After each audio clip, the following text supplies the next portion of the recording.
Yeah. We got The question is, where did the water come from to make the soda? That's your father? Seriously? Yeah?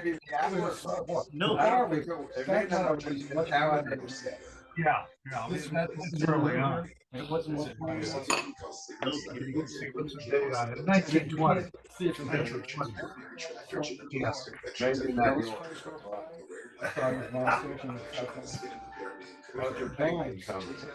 Meeting's going great. I'm giving a talk. You might be interested. On fluxus movements and art. There he is. Giving a lecture on that October 2nd. Where?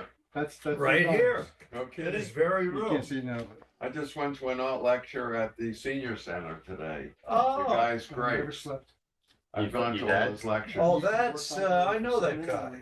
Italian guy. Yeah, yeah. Very. He lecturer at school, and he's an artist. Right. Smile. You Well, found but it. he's not an You expert can on find fluxus it. on here. Filter out and breathe you. Is that a real Yes, word? live unfiltered with the one and only Sotictu. October 2nd. And the Those are chance what- that your wow. clear What skin. day? What The day is it? feeling of finding you're so ready for your close-up. For finding you don't have to hide your skin, just your background. Sotictu was proven better, getting more people clearer skin than the pills. Don't take if you're allergic to Sotictu. Serious reactions. No, it's You can lower your ability to fight participants. infections, including TB, serious infections, cancer, You know? trauma, Is that bad? occurred. Tell your doctor if you have an infection, liver or kidney problems, high triglycerides, and vaccine or TIC2. So TIC2 is a TIC2 inhibitor. TIC2 is for it's not known that TIC2 has the same Find what plaque psoriasis has been hiding. There's only one TIC2. Here's, George Siegel. And we just I know visited, George Siegel. we visited Rena, his daughter, recently, Randy and I. Right. Yeah, that was And she was talking about the happenings that occurred at George Siegel's farm. Oh, no kidding. Come on in. The happening, the happening is a phenomenon of fluxus. And the word was When did he coined by pass? them first. Well, there's a word in the magnetic field, if you're a physicist, flux. Oh, yeah. Yeah. So What it's a means real flow. word, but maybe this is related to flux. I have the origin of it and everything. I've been to one of those happenings. I think they were at poultry farms. That's where they hold them, right? No. It was a chicken farm, but they had the first one. Oh. That's our claim to fame. That's one of our claims. Yeah, I to think I fame. saw a picture of you in there from one of the photographs when we were there Yeah. last week. I would have stood up. He was stealing Okay. eggs. And they caught him There on were camera. very short people there. I was a tall guy. I remember you told me that. They're dwarfs. All the young guys are. How's it And going? after you left, Good, that's when good. Frank started The Lombardo? business is good. Or was he already there? Good. My second book is coming out very soon. Oh, really? Second Was, mystery. you don't remember him there? Probably late October, When he early came on. November. Is there a remembers you. hardcover? It's a what? Hardcover? No, it's too expensive. Waste of resources, right? That'd be paperback. Over the Is it years. a Paperbacks are good because you nonfiction, can carry them around. Revolutionary War nonfiction? Pre-revolutionary I war. used to Free. Yeah, clean up it's anything they could 1773. with names that. The first one was 1775 because the publisher Do you picked out really? that one Yeah. first. That's what I wanted to say. That's how you- Now he gets Sure, around sure. to picking out the initial one that I Why did. do they name that building? So- Does it Bucky College. relate to South Brunswick? Yeah, The best. Whether. But not the whether first. state- Wetherell families involved. Yeah. Was the first. A lot of the action And then takes there was place another in Morris company County between though. Fred was- Where Washington soldiers. No, too early, 1773. This is pre-revolution and it has to do with trouble Yeah. up in Morris County, Oh. before the Revolutionary War. Yeah. So, Yeah. John Wetherell's gonna send his son up there. So did she, Team he did a lot for the investigate. town, He just didn't try to Bucky solve College? it. Oh, no. And by the time they get back to South Brunswick, they have solved the mystery. I remember I was in Oh. a long time ago. We used to vote on Detective it. story. Yeah. Oh, But not the really? library. Yeah. As Yeah, as some you people would know, think they of detectives in you know, do. One was 1773. brother had cancer. Lance Armstrong. They fumble and they fumble and they mess up. They do that today. Yeah, right. They can't even protect the president. Keystone Cops. So So, eventually yeah, it turned we into like- never at have first figured was it about the out. book and then a little bit of the wine, and then it turned into like a wine party. and then Criminals talked are about one books and step wine. ahead. He was a second Yeah, chief. yeah. Hi, Hi. hey, how are you? Well, they're ignorant people and they couldn't even catch them. They're just ignorant. Yeah, well, naive, Yeah, ignorant, yeah. Hello. Hello. I saw Ginny in a Oh. book about the Not state of Sim- New not Jersey, Simmons, a Simmons. very old Oh, version of Simmons. the book. Oh, yeah. By Stockton. Oh, Not too much, but at least it was only the second time I saw the reference. So, okay, cool. yeah, So that's proof. it backed it up. Oh, this. Yours is more. Did you? I'm just ahead of my time. Well, we're gonna Yeah. talk about Kingston. Maybe you could tell us about it. You might be interested. I'm I gonna can't- give a lecture on the Fluxus movement. No, not really. Okay. October What, like in the 2nd. 70s? That's it. No, actually. Tuesday or Wednesday.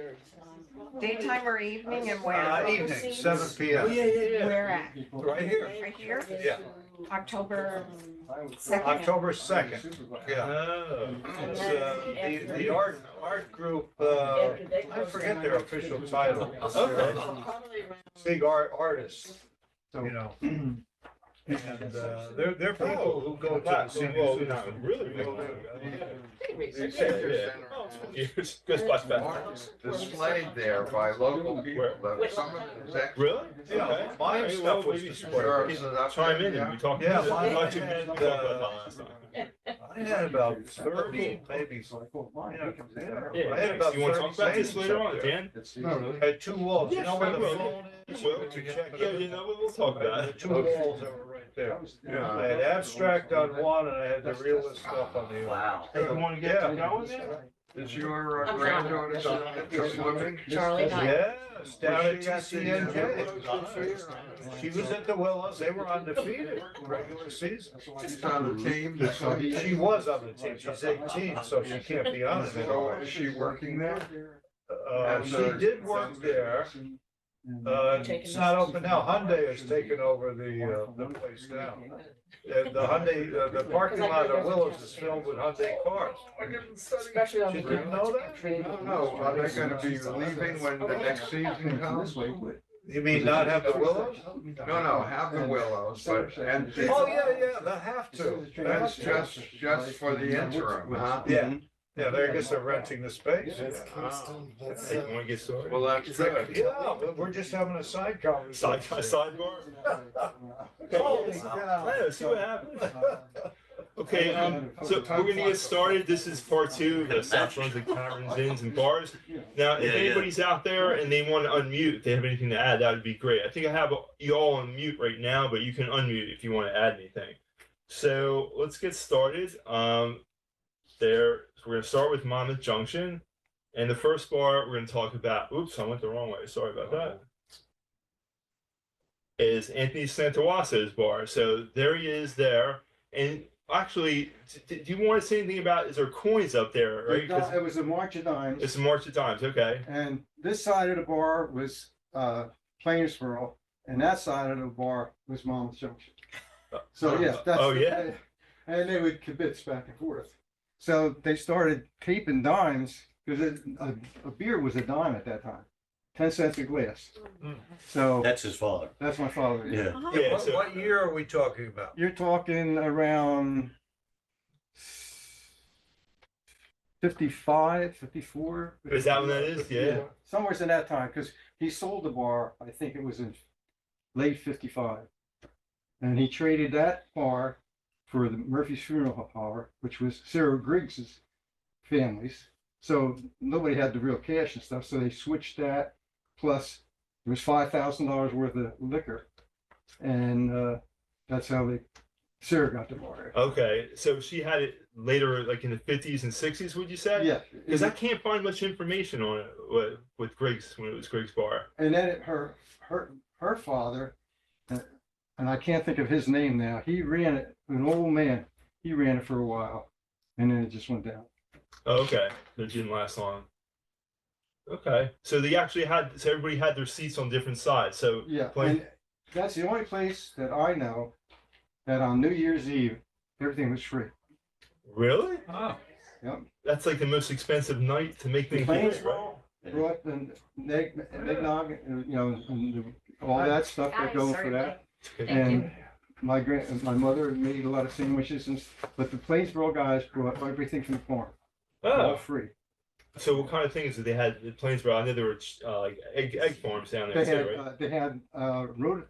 rhodolactor. You ever hear of that? I went to the Rotolactor, believe it or Yeah. not, when I was a kid. That's when I was a kid and going on Junction School. That was our class trip.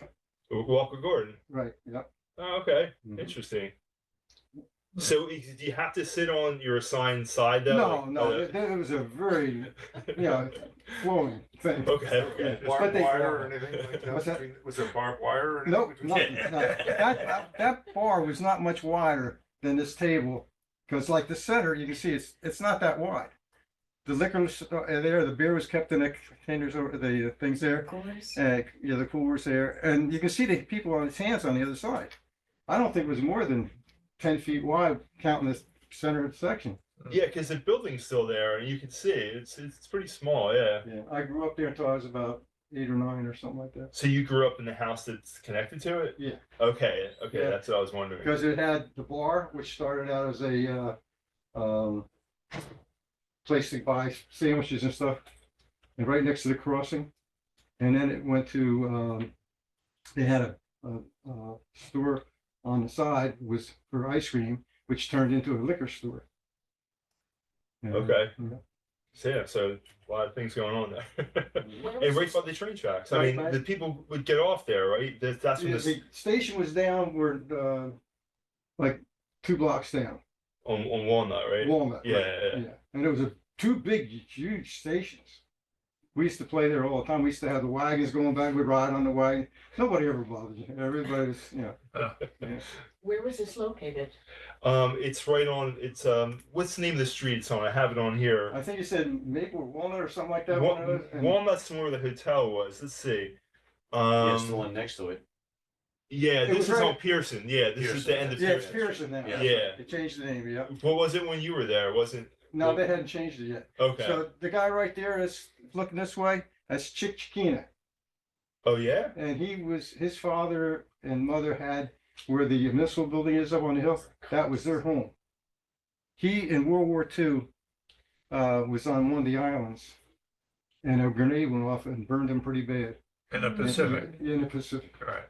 Wow. Now you said that people coming off the trains would go here, Mm-hmm. and you had the locals, you had the Plainsboro and the Monmouth Junction folks. Jamesburg went down. There's a used to be tractor. They're still there. The Mhm. tractor was Right, straight right. now, Go but it used to going be- used east to west. be World War II.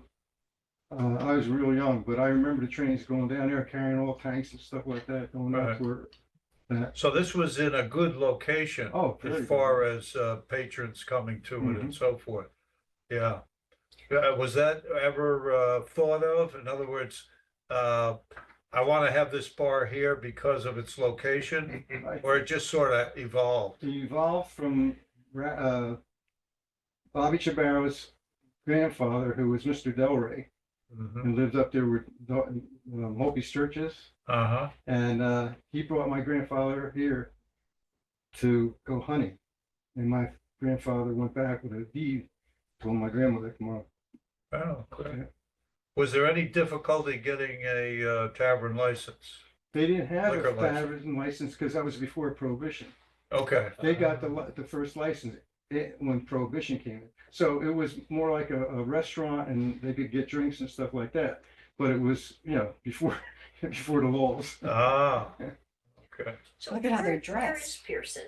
I'm not What's- picturing where it is. It's if you go Where the karate it's- center is? It's yeah. It's, That road that goes down, Which like which karate? right across from New Road.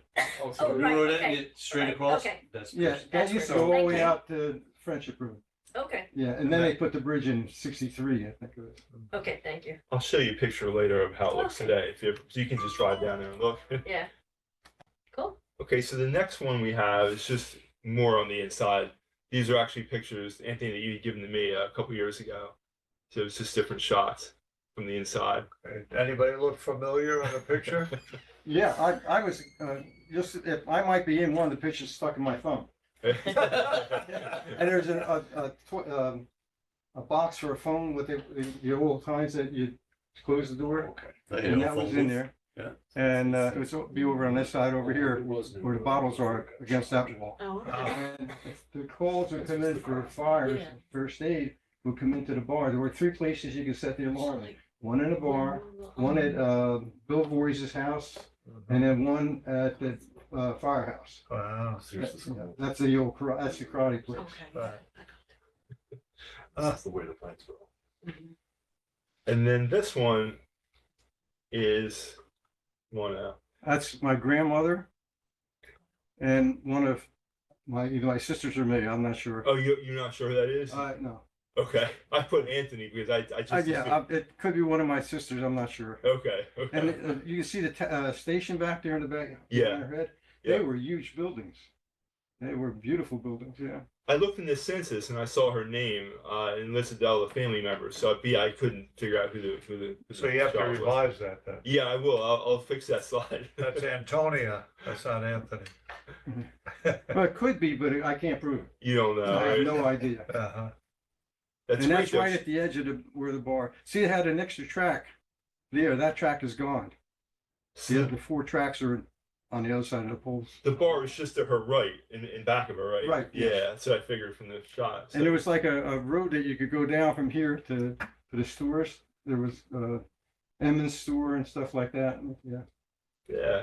Well, I forgot to ask, was there any major event that happened at Santa Wassos? Yeah, it was called there was a train wreck in olive oil. My grandfather took, there was a train wreck because they had put, the trains used to have to stop for water. Mm-hmm. All right, well, they tried something new. They put things for water troughs Like a in the trough? track, Mhm. and the trains would drop and then water would go right up. Well, one of the trains wrecked, and the engineer on that was pinned underneath there. Yeah, and my grandfather poured olive oil. Oh. He died though. Mm. Yeah. And that was right where the Santa Wassos was. It was behind that pole and the next pole down, somewhere in Yeah. that area. Yeah. Yeah, there were several train wrecks in South Brunswick. Some of them really bad. Yeah. And that's unfortunately one of the negative things that we're famous for are the train wrecks. And there was a notorious bend in the tracks somewhere. The bottom was real between here early and on. Dean's. Yeah, My Dean's Pond and father's all that. cousin was killed on that. There's that bend. He Mm. was working on the train, and the train they had lunch, and he went to step off the train. He didn't see another train coming toward him. It's right here, back in here somewhere. Yeah. Yeah. Was the bend the cause of most of the train accidents, or were there other factors? I understand that they fixed it, they straightened it out. I'm talking real early Yeah, on, right. Right. Mhm. because my background goes back to the very beginning. The 1830s, you started to have the railroad thing coming in. And so those early years of the 19th century, things were pretty messy. And they had one that involved John Quincy Adams. He was on a train, just missed being severely injured. And Cornelius Vanderbilt was riding with him, and he got injured and had to recuperate in one of the houses in South Brunswick. We don't know which one, but he was there for several months.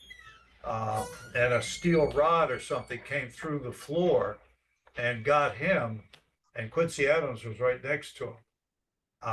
That was just one example of some of the serious Didn't ones early Vanderbilt on. say he was never going to travel by train again because it was a new thing? So he said that's Yeah. how it was different for him. But then I think he became involved with trains and railroads. So Yeah, that's Yeah. ironic. Yeah, right. But, You know, my brother's in Hightstown, East Windsor area, and they're taking credit for the train accident that happened there and not here in South Brunswick with John Quincy Adams on board. Cranberry, I believe, but at that time, Cranberry was part of South Brunswick. I think that's, yeah. Yeah, if you go back far enough, Cranberry and Plainsboro, we're talking about, so forth, it's all South Ward. And that's South Brunswick too. Oh, I got you. Yeah. And the president was, Adams. Quincy Adams, yeah. I don't think he was president then. No, he wasn't I was president. He gonna was say, just traveling. No. But yeah, that was one of the major train wrecks. Sometimes fog too. One of the bad wrecks was caused by fog. I remember because we did a presentation on it a couple of years ago. So, yep. Okay. So the next thing is I didn't know about. Well, it's a pool tournament, but the thing is, it said Santa Juan, so it's an ice cream parlor, and so I didn't know about it. And then, well, Anthony just told me that the bar used to also be an ice cream parlor on the other side, so it did a couple of things. So I didn't know that until I found this in the newspaper as I was looking through. So this gives credence to the thing of the bars and so forth, especially in these areas were social centers. This is where a lot of social activity was going on. What they call networking. Right. And, Yeah. and social media. Well, that's how people made connections for business and. Oh, yeah, things, yeah. right?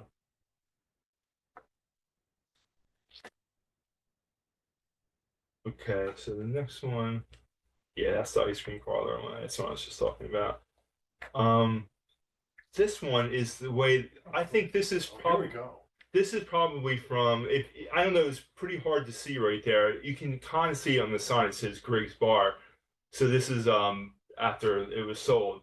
So this is a picture of the. Look how small it looks. yeah. Yeah. Yeah, it is It's small. amazing. If you go down there now, that's the track they took out. Okay. So- Now the fence is right that far off that building, that black fence. You can't get your body through there. Yeah, Yeah, so I don't know how they did that because either they stole that property from Mrs. Griggs or we were in the wrong spot. Wow, there were lots of, Yeah, that's the main line from New York to Philadelphia. Now that side, That's rail, Jamesburg one. That's the Jamesburg one, yeah. And the other one is the Rocky Hill branch. Right. The near one is the Rocky Hill? Yeah. Oh, Yeah, it goes down and bound and then up. yeah, they took that out. So is this facing north or is this? that's facing north. Yeah, Facing The north. shadows tell you yeah, the morning time. yeah. I think this picture is probably from late '70s or maybe early, maybe in the '80s. But and then here is the way it looks today. This is I grabbed it from Google Maps, but yeah. It looks even worse now if you go down there. Oh yeah. That fence, I say, is right that far off. So those bricks or those blocks there, they're like 10 feet away from the building, 10 or 15 feet away from the building. But now the fence is so tight, you can't Huh. squeeze between it. Yeah, that black iron fence, right? Yeah. Yeah, it goes all the way down now. So that door that looks real nice, that's the ice cream parlor. Okay. Oh, right there. The other part's the Now, bar. you can see the corner there. There's part of a door. That's where you went into our house. The part that almost. You can only see a sliving of it. The two windows, and then there was a door okay. right there. Yeah. Okay. Does the family still own the house? I don't. No, I think a guy. I went down there a couple times to talk. He's got ducks and chickens and stuff like that, and we would trade some animals sometimes. Oh. He is an artist, if I'm not mistaken. But he said the place is really falling apart. Oh. That looks beautiful there. I mean, the signs are coming off. And, That's actually from Google Maps, so it's only a couple. It's not very old. I grabbed it, from Google Maps. I just went down the road. And we And don't that know how fence old- has been there a while though. Yeah. Yeah, the black iron fence. I could probably look at. I don't have it. I think I cropped out the year, but yeah. So the entrance to the bar, you're saying the side part was the ice cream parlor right here? that the door that you can see the full door. That's the ice cream parlor, and then before that it was No, I mean, the ice cream parlor, then it was a liquor store. Okay. That same door. Now, if you go around the other side where the steps are, you can just see like the step that steps up in, that goes into the bar. That's the bar, but it's like, yeah, diagonal. Okay. Okay. So that's where it was. All right. So, well, we have an original source here. It's Santa Wasa. Yeah, this is great. And now we're moving, still in Monmouth Junction. We're going to the Margot Inn. Now, this, I mean, it looks incredible. This is actually a postcard. And we'll talk a little bit about it. There's some information on it, but this burned in the 40s, and we'll talk about that. Route 26 is Route 1? Yeah, right. So it was right on one. And yeah, it burned. A lot of people came out to see it. I was reading a couple newspaper articles. You know, it was like an attraction because it happened, I think, early in the morning, like 3:30 or something. Lit up the sky. Yep.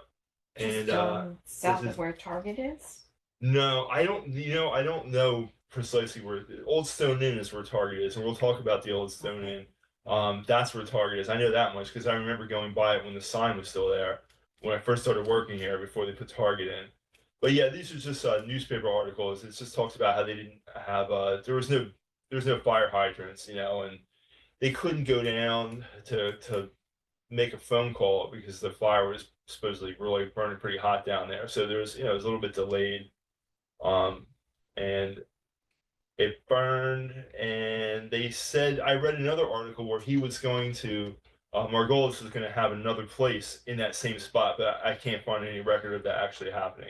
He said it was going to be not as fancy as this place, but I don't think it ever. I can't find any records about liquor licenses or anything like that. So from what I could see, I don't think it was ever built. There was an old Yeah. one-story building there when I first went on the police department. Oh, you mean in that same spot? And that I don't know where that was, but on the when you say the Old Stone Inn, we got calls there once in a while. Oh, right. So there was a building there. Yeah, I see. I have some pictures. But it was here. a one-story building. It wasn't that, you know, Huh. I can't remember how big it was, but it wasn't real big. Okay. All right. We're coming up on that one pretty soon. Actually, next. This is a really great picture. I love this picture. I mean, there's Route 1, right? There's Route 1. There's nobody on it. It's snow covered. It's kind of hard to believe that that's right there where the Target is, right? So, yeah. So, Yeah. Yep, that's it. I don't remember the back thing on it, but the front part looks right. It's just stone and stuff like that. Yeah. Yeah, this is probably I imagine like the 40s. Don't really know exactly when, but this is what it looks like. Oh, well, I didn't see the building. This sign I used to go by on the way here on the way to the library on Route 1, and there's the old building that was there. I guess that was, I don't know. I think it was demolished. I don't know. When did they knock the building down? I think a long time ago, right? No, it was up for quite a while. Really? Yeah, it was there when we moved in the Yeah. 90s, so. Really? I think Okay, I missed that. maybe the 80s, 1980s. Oh yeah, yeah. It was there when I was. Yeah, I mean, it was all overgrown and all messed Oh, up. Yeah, I mean, you could see the sign. Mid-90s it says. This a was beautiful featured in building, Weird, though. New Jersey. Yep. And Very the nice main building, yeah. reason was it was supposed to be a haunted place. Yep, we're going there next. Oh. So yeah, there's articles, and I think Seal Leadham, the historian here before, she was looking for information, and she put some out in the local papers when we had a local paper, asking if anybody remembered. So some people remembered some things, and there's and Ed's got to get it. People remember the cowboy bands that were I there. got inspired. Yeah, and they said it was kind of fell into disrepair, I suppose, by the time the early '80s came around. And I heard somebody recalled that the University of Penn students would stop on their way, I guess, down to school there. It's just stories that were put in. I think it was some of them on the website, and some of them were actually people wrote in when she asked for the articles back in the day. So, and then the next one. Do you want me to read the poem? Yeah, well, I'm thinking, there's a ghost tree, the idea that yours doesn't have anything to do with the ghost tree, but after, I guess, people can look at this. There was supposedly that tree there you can see in the background was, we're in New Jersey, talks about, folklore and, scary things like that. So they said that was a Yeah, ghost go back to the one with the road sign. The thing I featured when I wrote about this was the country and western music that was quite popular at this place, and how it was going to seed. So in other words, the poem is about when the old Stone Inn is going down. So its last days. And the date that I have the event that's taking place is 1977. The three-man band in the Oval starts the first country set, playing a poor man's version of Hank Williams' Honky Tonk. The patrons at Mike Leahy's bar don't seem to care about the music, service quality, or fragile ambiance. Of this once proud fieldstone house, all that remains of the glory days is the mounted fish on a green wall, smoke-yellowed ceiling, dull brass lights, dead jukebox, and a piano under red velvet. Go on to the better days when a broad maple floor felt the feet of sharp dancing couples, lawyers, doctors, all sorts of upstanding folks flocking for great food, drink, and a good time. But after the well ran dry last year and a car accident KO'd the cook, no more spaghetti, steaks, or fries. Just thirsty muckers, jobbers, and frat boys now. The most recent trio just got off work, each eager to nurse a shot and a beer. Pulled in at the vine choke sign announcing the Old Stone Inn. Parked beat-up cars out front in the scabbed lot off Route 1. Mike's dented green Dodge Dart had been waiting there for them for hours, under the scarred limbs of the ghost tree. Neon signs at the smeared windows beckoned the construction men to come in. They tramped across the deserted floor, found their usual slick stools, waved Mike over with calloused hands. Leggy nods, stops worrying a stubborn stain on his self-made Formica top bar, brings the usual drinks to his steadies. The three-man band in the Oval starts the last song of the first set, offering up a poor man's version of Bill Justice's Raunchy. So that gives you a flavor of the Old Stone Inn. Yeah, I think it's ironic that they serve spaghetti and it's they play Western music. So it's the spaghetti Western sort of. Dave, you want to repeat that? Go ahead, Dave. Yeah, the fact that they serve spaghetti and it would play country music, they could have had pictures of Clint Eastwood there as a spaghetti Western place. There you go. Okay. Maybe. Yeah, do you know when they closed down? It had to be in the late 70s. I remember it being open in the late 70s when I moved to the area as a teenager. Kind of a divey place, but and I was underage at the time, so I didn't go in. But yeah, it was still operating in the late 70s. Yeah. Yeah. Now you said that you were called there. I can't remember what the calls were or anything like that. Yeah. Yeah. Was it the frat boys fighting the laborers? Just a regular call. Whatever goes for alcohol. I don't think I ever actually went through the front door. Uh-huh. I don't remember what the inside looked like or anything. Yeah. It must have closed right around the time Yeah. because I went on in 72 and I was there till 94. Right. But I think we could safely say by 1980 the thing was closed down.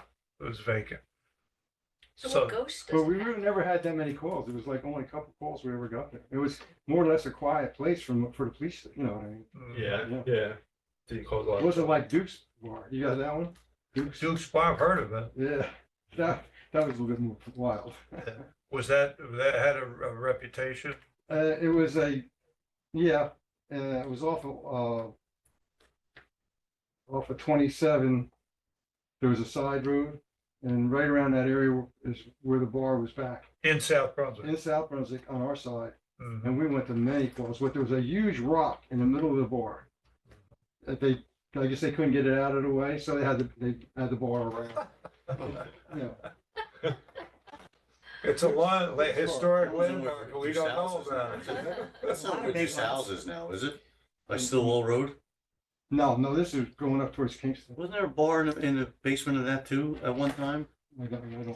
Green Acres, maybe we'll talk about Oh, that. maybe, the yeah. Oh, Kendall Park, okay, yeah. okay. Yeah. Ah, Okay. Yeah. And then you were asking about the ghost tree. And the ghost in general. I don't know much what you said about the ghost. Let's see, hold on. yeah, there's the word raunchy, this happens to be for the song. Reflection of a skeleton at its base where the bark had been removed. Yeah, you know, I guess if you're driving, you're tired, and Yeah. It's a big white thing. yeah, Probably a London plane tree. and that's it for the stone name. But what I have here is there was a place way back called Three Gables, and they changed the name. So the owner wanted to be in Furling, and I think he might have owned another bar in here too. But there was another place that had gables who wanted to be known as Three Crowns. So I found this in the old newspapers from the 40s, and they actually had a dinner set up for older people to come in at Christmas time and get a free meal. So I just thought it's pretty interesting, you know, how they did things back then. I guess, you know, it was a small community, a small newspaper, and covered things like that. Oh wait, went the wrong way, sorry. So the other thing here is, I don't know if anybody remembers, Oh, it's yeah. the clay pot. I mean, I've heard of the clay pot, I've seen newspaper articles, but there was Joe and Eddie's bar too, and they looked like they sponsored a lot of sports teams. Is it bowling, I think, or is it The softball? I'm not food was sure. good there. Yeah, Yeah, I was driving, you know, at that time, I remember, because I had dates going there, yeah. at the clay pot. Like, I Yeah, frequented, Property. The I people frequented the clay pot. Isn't it? Oh, Mhm. so think- they wow, Yeah. This is on so Sand they Hill didn't Road? sell it. Huh? At Sand Hill and Route 1? Yep. Major After road, major road. Major road. Yeah, Yeah. on the other side, right? They've had some comments there. Who got the liquor license? It wasn't a bad place, really. You know, Up there? On the other Yeah, side, on on this the side, other yeah. side, On the yeah. McDonald's Still side, yeah. That was a smart idea to lease the. Yeah, right. Yeah. I know. Can you imagine how much Yeah, more it's probably- appreciated? Yeah. Yeah, That's like a 100-year lease they did. 100. Okay. Yeah, smart idea. now the clay pot, they had like businessmen coming in at lunchtime and things like that. I think it was open well into the 80s. Yeah, food. Oh, yeah. The weather wasn't divey or anything. I mean, for the time, it was you know, not fancy but decent. You know, so it was yeah, I was surprised. When did that open? Oh, in the 60s. Okay.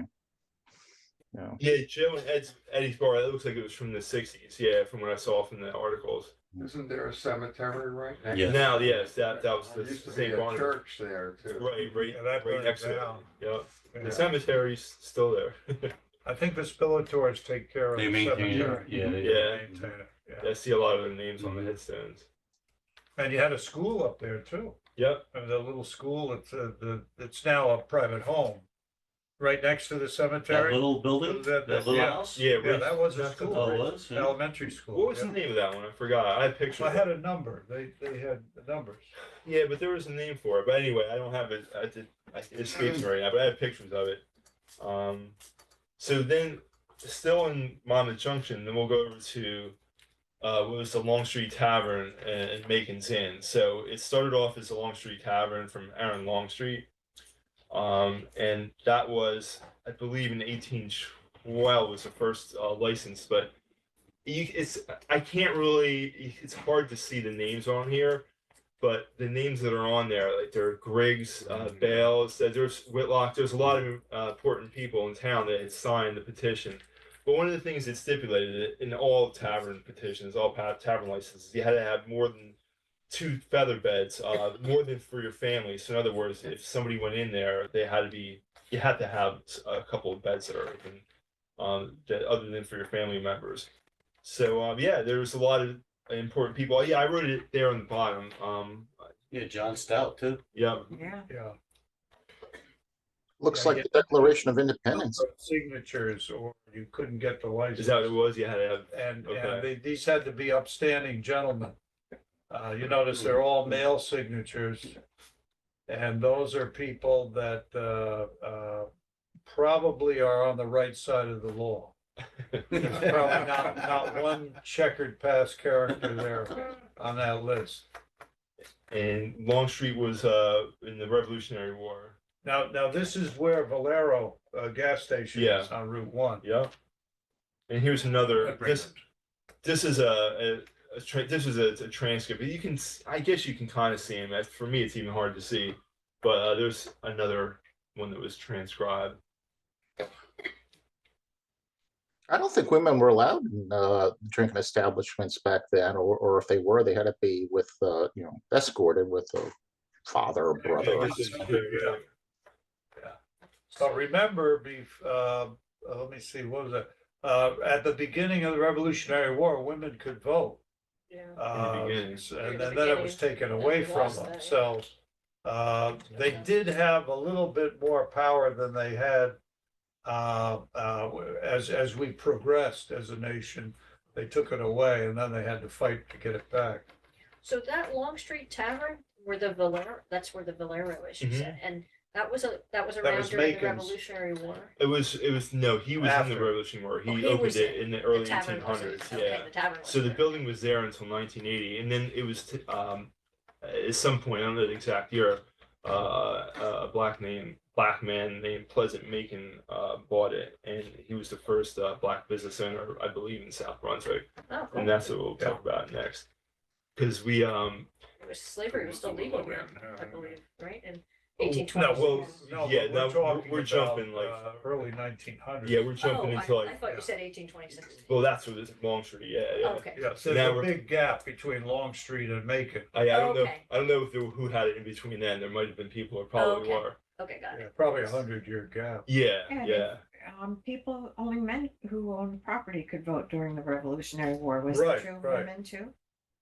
What's that? Was that true of women, or if they were married to someone who owned Women property? could own property through inheritance. Right.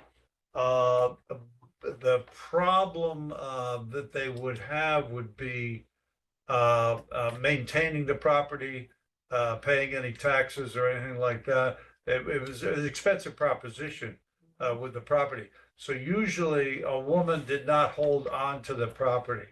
She sold it. To give you an example, the Pigeon Swamp most likely is named after a woman who inherited a lot of the land, and she sold it, but they maintained her, they kept her name. But it was something that she couldn't maintain, and she had inherited it from her father. And John Wetherill came along and purchased most of it, but kept the name Pigeon Swamp. Yeah, what I wanted to point out with when Macon's had it is it was an inn, and if you he was part of the Green Book, and I don't know if you've heard of the Green Book, it's a place where only if you were black you couldn't stop at any hotel or motel. You had to go in this book to find out where you could stay, and his is actually listed in there. I'm not gonna. I have the link somewhere on the webpage, but you can actually go right to the Negro Motors Green Book, and it's listed as Monmouth Junction. But what's interesting there is there were big six. It was a bunch of clubs that they can go to, black people can go to, and so you had the Charcoal Club, Charcoal Inn in Princeton, Kid Eddie's in Little Rocky Hill, and the Crossing was in Ewing. It was on Edgar's Crossing Road. That's actually pretty close to where I live, and that's why I looked into it. It still is kind of, even to this day, it's a black area. And Mason's Tavern in Lambertville. So those are the places that were known where people could go, and Bacon's was part of it. He also owned a grocery store in Princeton, and a service station. So he did a lot of things. So they knocked it down, I think, in the 80s, and now if you go by it, when you go to if you go by the Valero, you can think about what was there. There were two things that were there. And yeah, it's a shame that it was knocked down, but the pictures we have are actually from postcards. That's actually him out front, and there's some detail on the postcard you could see if it was on it better. If the slide didn't have the drawing on it, I mean the writing on it. He was a character, like I said. So what happened one time is he got held up more than once in there, and one time he got held up, and he decided to take things into his own hands, and he actually made the guy go out, the robber, the guy who stole his money. He took him, and there was a phone booth. He didn't have a phone actually in his bar, so he had to go out to a phone booth, call the state police while he had the gun trained on this guy, and then the police came and they took the guy away. And from what I understand from the newspaper article, Pleasant Macon just went back to work. So it was a different time, right? That's a guy. Yeah, he was like Batman, I guess. He was a character. He was associated a lot with Trenton. I think he lived in started Trenton. out in Trenton. Yeah. And I think he might have had like a push cart selling vegetables and stuff like that. So he started out small, and then he branched out. So he was quite an entrepreneur. And this was quite a successful business, as I understand. Yeah, because about what year he started, that he took over that one? It was in the 30s. I saw newspaper articles in the 30s. When exactly he took it, I'm not sure. But I've seen newspaper I articles. think it was in the teens, but Is it teens? Okay. let's say around 1920. It has to be when motor transport starts. And then a lot of the talent that was coming to these 6 places was really good in black culture, bands and stuff like that. So this was quite a social spot back in its day.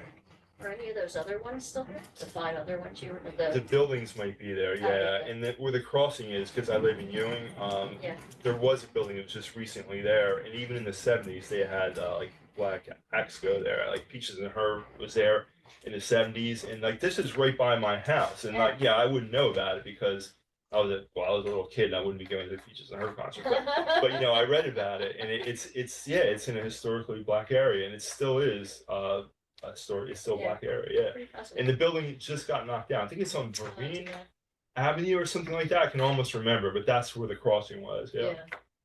And the place in Lambertville, that was a bar. Right now it's Deanna's. It's a restaurant called Deanna's in Lambertville. It's a good Italian place, but that's the place that was Mason's. What's it called? I forgot the name of it. There's the black bar that was in Lambertville. It's the building. Mason's. Mason's was there. Up until sometime in the 90s, believe it or not. So and the building is still there. It's Deanna's. It's a little off the beat path a little bit, but so that's a little sidebar on the other things there. I noticed a lot of these are taking place in the 20s and 30s, and maybe you're going to mention it down later on in the presentation. But that was during Prohibition. Was it issues of bootlegging and rival gangsters and revenue agents, G-men coming in, and any of that kind of happening around the area with these? I didn't see anything like that. You got to keep in mind, just like today, with the most of the people that know South Brunswick just drive through, whether it's Route 1, Route 27, the throughway, all that stuff. Well, back in the old days, the bootleggers were bringing the wagons of the booze and the trucks and all so forth through here. There were 2 accounts, and I don't have my notes in front of me, where there were shootouts. One was where the hill is, Route 27, right there. There was 2 gangs that shot it out, and there were some bodies discovered in that area in the aftermath of it. But there was a big bootlegger in Trenton, and he was getting a lot of his stuff to Newark. Well, to go from Trenton to Newark, you got to go through here, and so there was a lot of that going on. And then there was a cross thing too. I'm not sure, it had to do something with the railroad tracks. So we're talking about in Monmouth Junction. There was another incident where a couple of people got shot, but it was all about a wagon filled with booze. That was on 27, right? Yeah.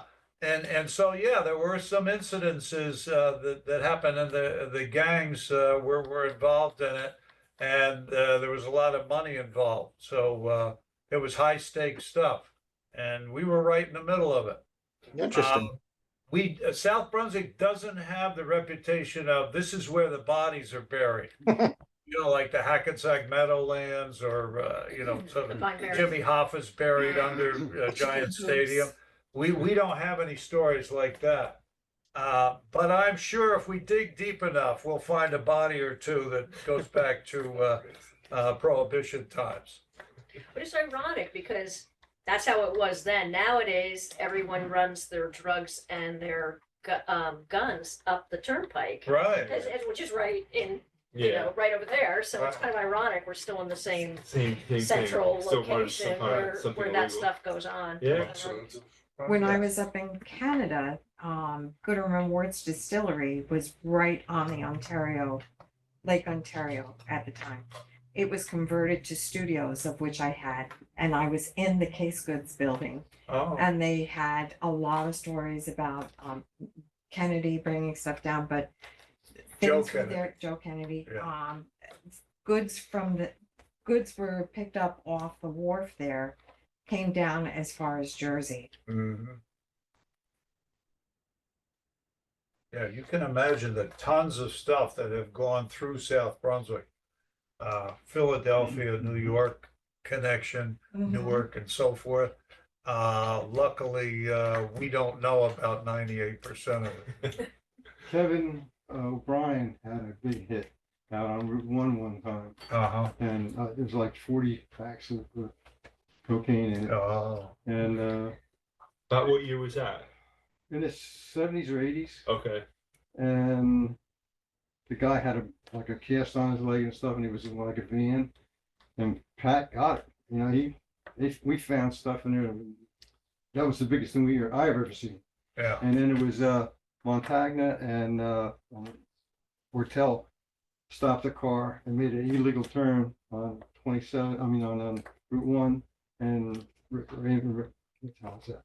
Bridge Road, where there was a hotel across, and it had the license plate from Illinois, and the guy had Florida driver's license, and he got $400,000 in cash, 4 weapons. It took us all night with a machine to count all the money and stuff like that. Those are the 2 biggest ones that my shift ever had. Yeah. Wow. Wow. Yeah. So they did run up there, and when the Grateful Dead would be in New York and go from like we would hit a lot of small stuff, but the guys loved it on the highway. So you got all the deadheads going up there. Exactly. They couldn't wait till that weekend. We're going on the What years were you on the force? 72 to 94. We saw a lot of change too. And I had bought military time, and that put me at 26 when the state buyout came. So I made out pretty good. I got 30 years.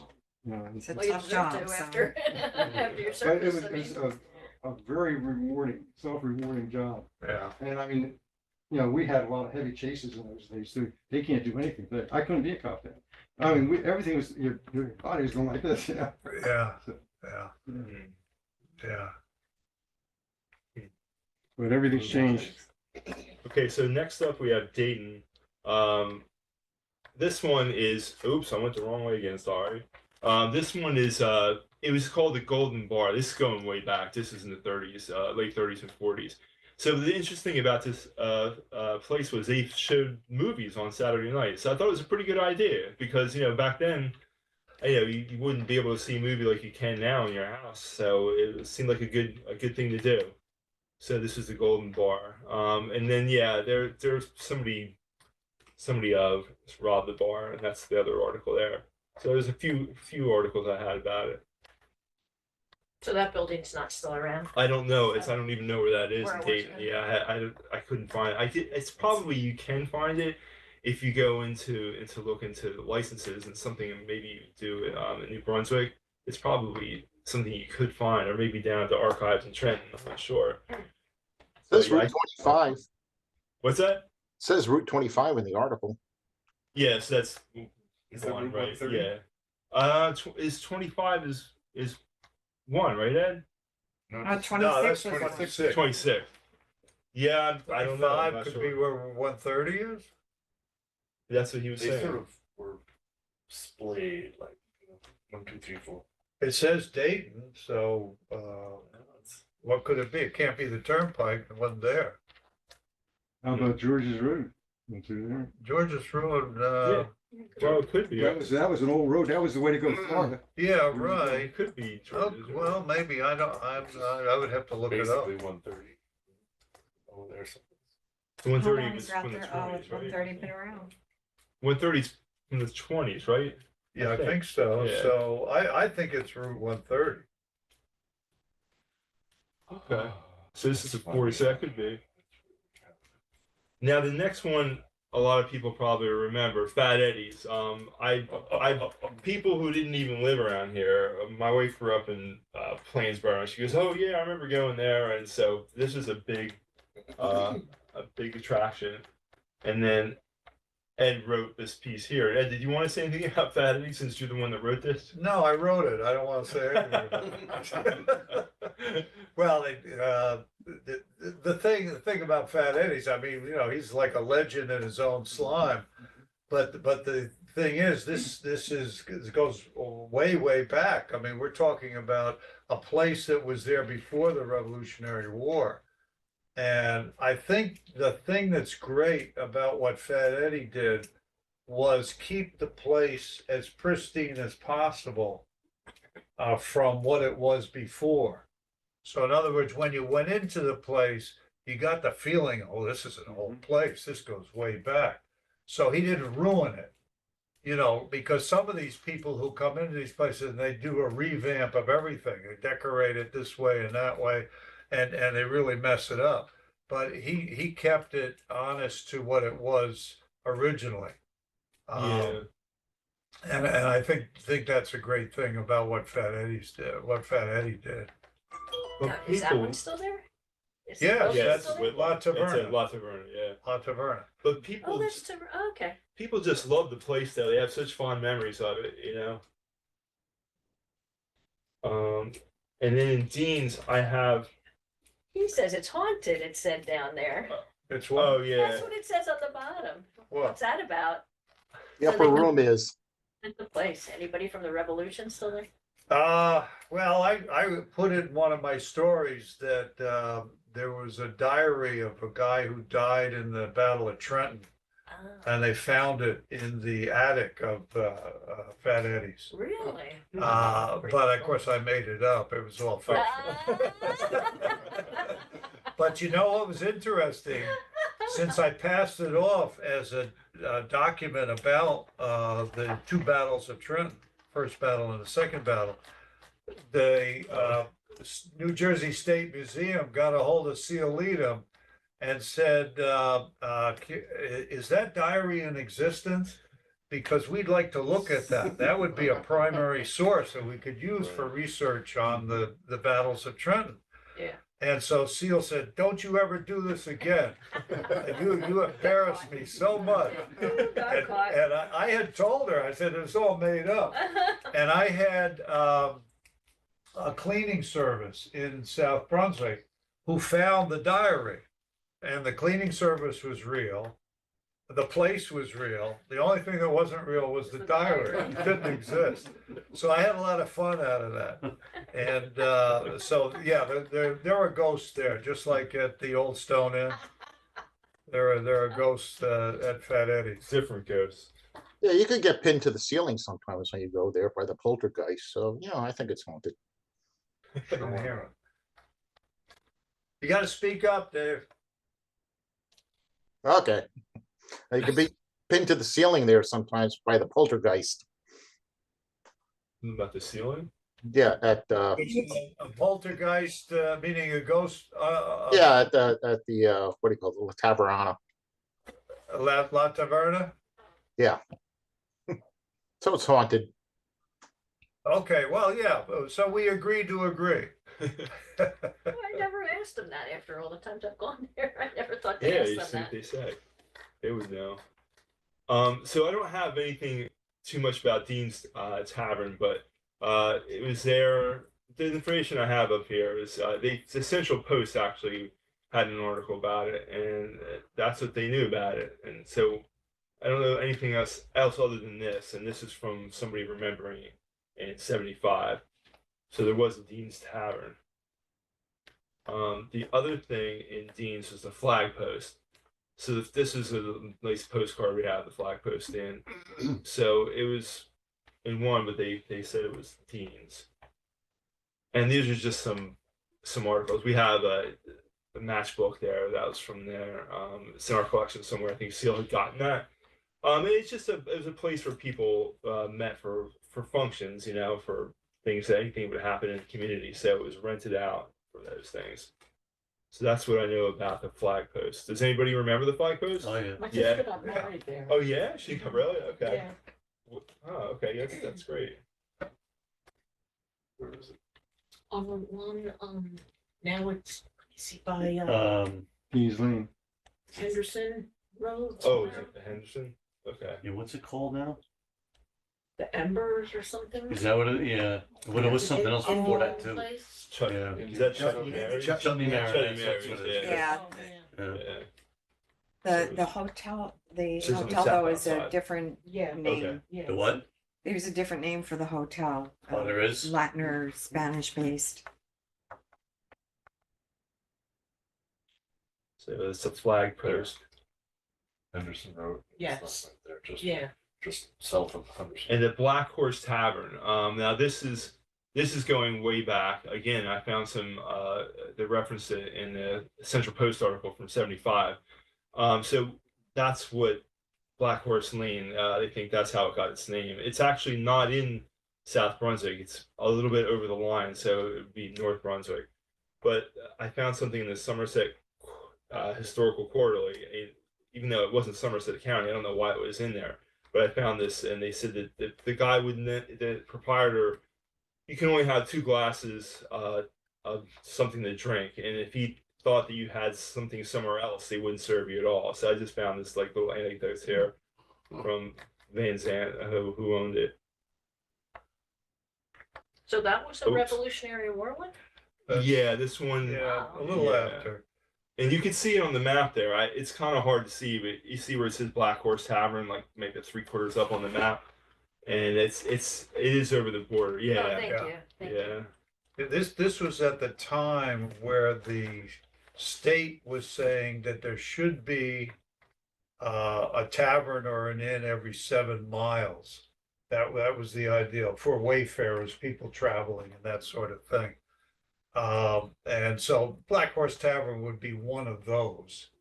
Not a big deal, but the location was important. Well, And that's a horses, long 7 George's miles Road. is, you know.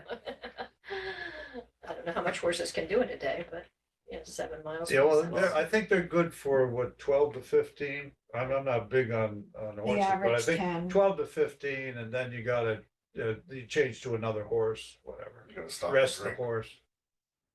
Depended on the load they were pulling to. Yeah. There's one horse, there we go.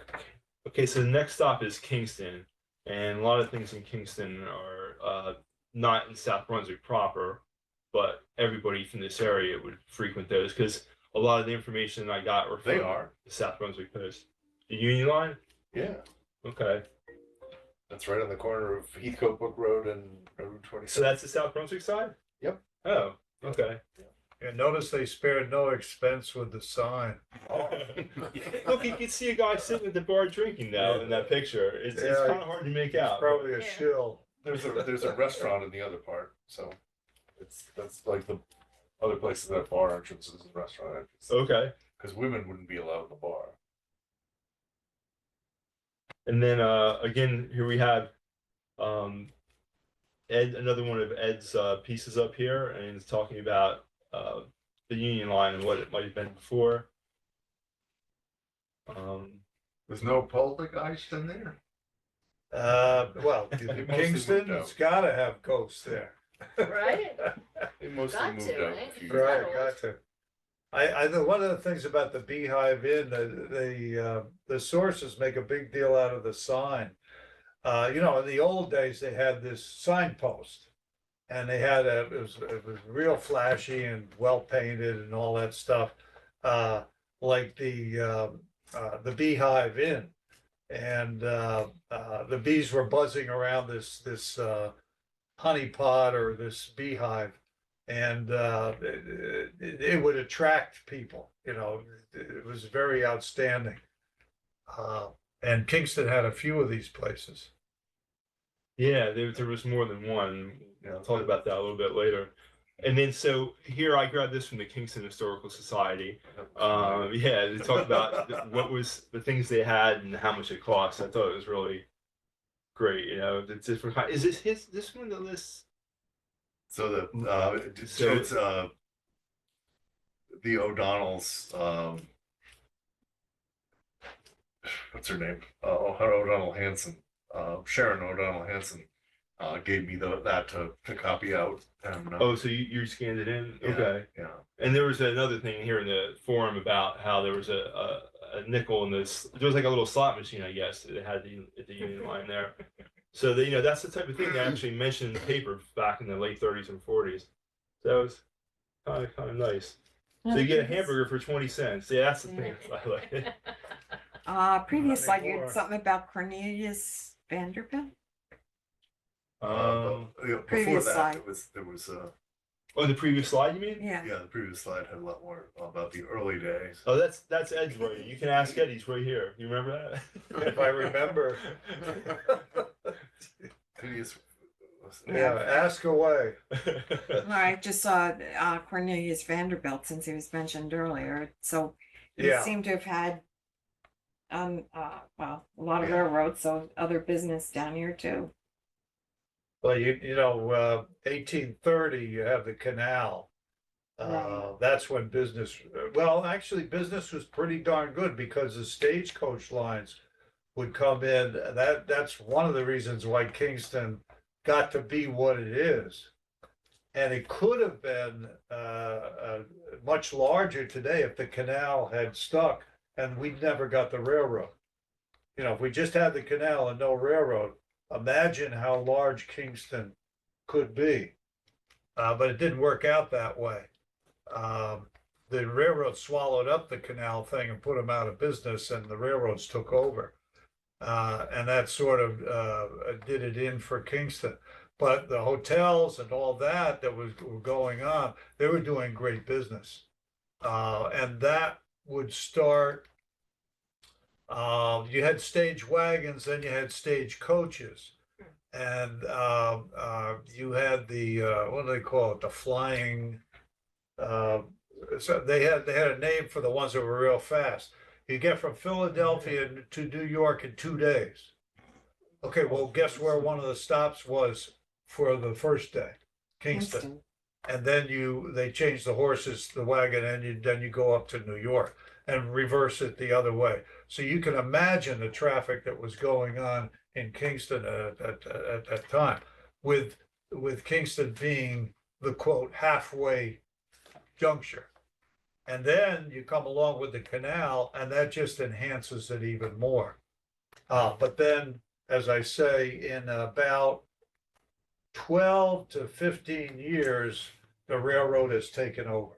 The railroad is king. Right. 1860, they straightened out the railroad. 'Cause Yeah. The railroad used to come through Kingston just by the edge of it, Yeah, but it wasn't the same. I mean, Yeah. there was no reason to get off the train. yeah. Well, the railroads that were was it. essentially, they started building along the canals and eventually did in the canals because they were faster. Right. Yeah. Well, It's the the same railroads company, were actually. buying up the canals. Right. The canal and the railroad were the same company Yeah, from yeah. the beginning. Yeah, yeah. So, and it was just a matter of time. The canal is beautiful and it's scenic now and all that stuff, but it had a heyday that maybe was really golden for about 10 years. Yeah, it was Yeah, a short, And that was it. really short. And It's a then lot of work to do. Kingston had a second renaissance when the Lincoln Yes. Highway Yeah. went in, because it was a stop. There were hotels, there were bars and everything else. The Lincoln Highway was Route 27 coming down to 206 and going down to Trenton. So everybody blew out their tires on the hill and everything else. So they all came to Kingston to get them fixed and or get drunk. Oh, okay, well, the old gas station is still there. That's right. Well, there's actually two old gas stations, one of which isn't a gas station, but Richie's that's on Academy Street. Well, we have pictures of it with the gas pumps out front. So. It goes back to the Revolutionary War. There used to be soldiers there marching with the old school from 1900. That area is filled with artifacts from dropped musket balls and George Washington inaugural buttons from his friends there. Right. A lot of interesting history. Oh, yeah. Any reals? Yeah, unfortunately for us, Kingston straddles the county line. Two county lines. So it's unique. In other words, we can't fully claim Kingston for South Brunswick. And so it stands alone. You guys stand alone, but we welcome you to any meetings that we have. It's just that, do you also go to meetings for Somerset County, like in Franklin Township? I don't. I live in South Brunswick, so. No, but I mean, is there anybody in Kingston who? There certainly are people who do things for the Princeton Historical Society and and will occasionally do things with Franklin, but it's not very big. Okay, so you're mostly gravitating this way. Well, we Which we is- mostly just keep to ourselves. Which is a But, wise yeah. choice. It's a wise choice. It's in mostly, and then we have the canal. Yeah, The canal's been doing a whole bunch of things, and the canal is this big long 7-county thing. Right. So everything is all mixed up in Kingston. okay. We just sort of And how about Rockingham? Is Rocky Hill take over that or well, technically claim that? technically Rockingham was outside of Rocky Hill, Right, and it's now moved to midway between Rocky Hill and Kingston. okay. But it's in Franklin Township. It's not in Rocky Hill. Yeah, right. So it's like, well, whose is it? Who knows? It's just there, you know. You Yeah. stop and you But see it's it. the state who manages it, The right? state manages it. It's in Franklin Township. It's associated with the borough of Rocky Hill, which is around Montgomery Township, and anyway, Yeah, it's all everything is screwy in Kingston. That's all Becomes it's murky then. And the DAR is involved with Rockingham. Yeah, not surprising. Well, Rockingham was actually supposed to be where the quarry was. It With- originally The was. original, yeah. It originally was Part of the suspended quarry 200 feet land. above That's the quarry. true. Yeah. So Yeah, hard to get to. yeah, when you go up 518, coming across the bridge, the first sign, this is what I have been told and informed, because I'm doing a lot of research on it. The first sign that you see for the speed sign to go up that hill, the original Rockingham was right to the right of that sign. Okay, and that's part of the quarry. Right, and it had a beautiful view to Princeton and east, and that was why, Right. and a good breeze. Those Right. are important things. And So- you can't get into that quarry now. You can't, I've tried and tried because I'm trying to do research in the area. And this is for the fourth mystery. I'm gonna work on the mystery surrounding John Berrien's demise. And I am getting so much trouble, especially from the DAR. I shouldn't tell you this stuff because then you're part This of is the for plot. record, Recording this. Why is the DAR giving you a hard time? The DAR doesn't want any negative press because of Rockingham. Only You know, tell Ed. people go on the tour. I dare anybody to go on the tour and ask about John Berrien's suicide. Okay, just see what the reaction is that you get. I went there with my granddaughter and her boyfriend. I hate to take up the time here, but this is a fantastic story.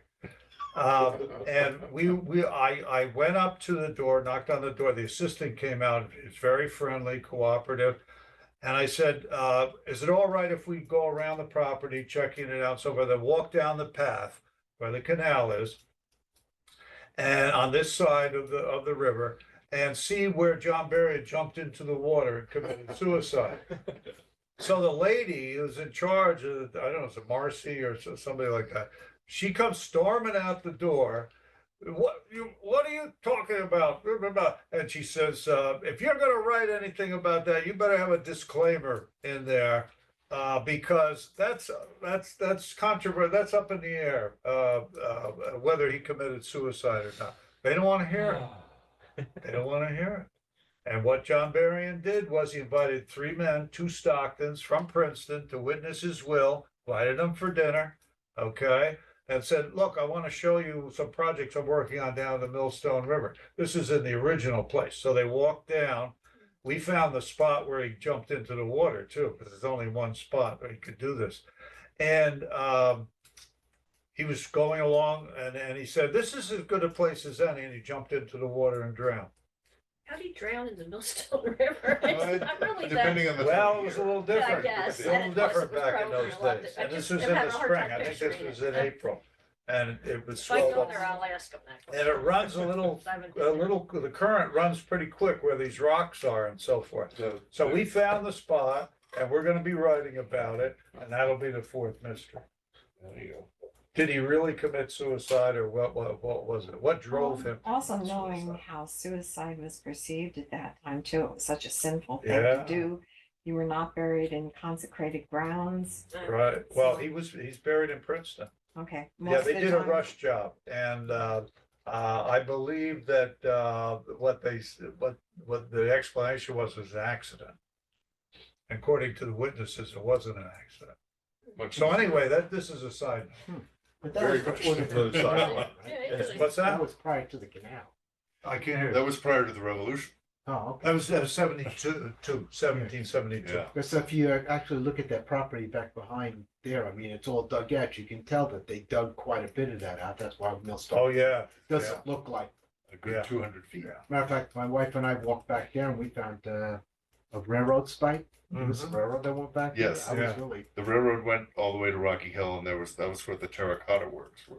yeah. Oh, And the best way to get the terracotta out was not on one of the bumpy roads, but was on a nice smooth railroad. Yeah, we've been back through there. It's really, Yeah.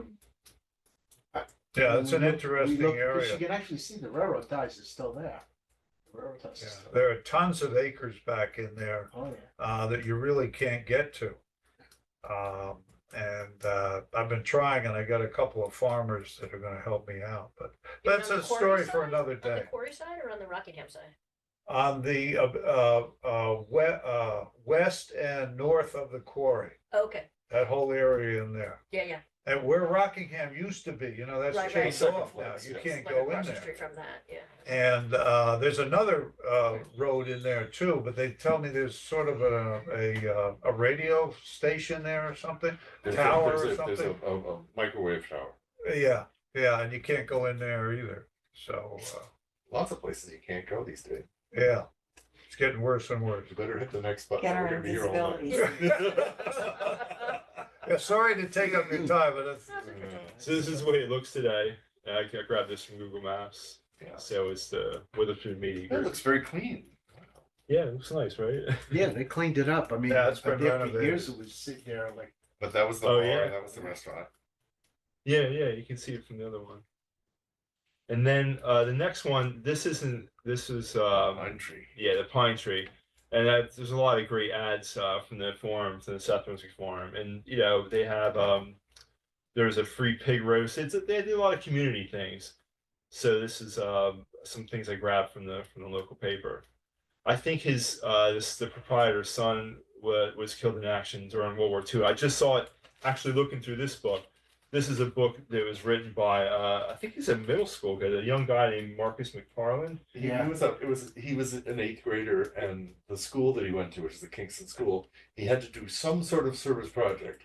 So most of them like cleaned a street or something, cleaned a garden on the street. He wrote a whole book. Yeah, It's a gigantic book. It's He wrote a eighth great grade. book. Well, I bought one of his books. What's that? I bought one of his books. There was a reception at the Kingston Firehouse about Oh yeah, years ago. Available on Barnes and Noble.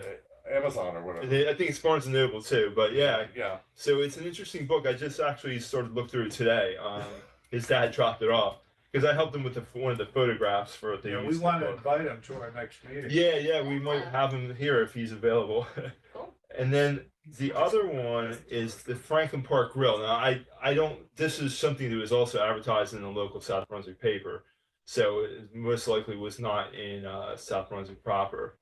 But I don't see any other. AX7? What? Yeah, Is there an X on the phone dial? I don't know. I don't know how that works. But Exchange. exchange. Yeah, I mean, I heard of those Yeah. things. You don't know about exchanges? I heard of them. Youngster. Yeah. I remember party lines. Remember this? Yeah, the exchanges were used for the Lindbergh kidnapping. Right. Axis 7. You cranked up the phone and asked Mabel to connect you to somebody. Yep. Hey. So this was interesting. The Nemderlock Social Club. It was called the Colored Men spelled backwards. So they had their own had their own liquor license, and so the idea was, I read a little bit about it.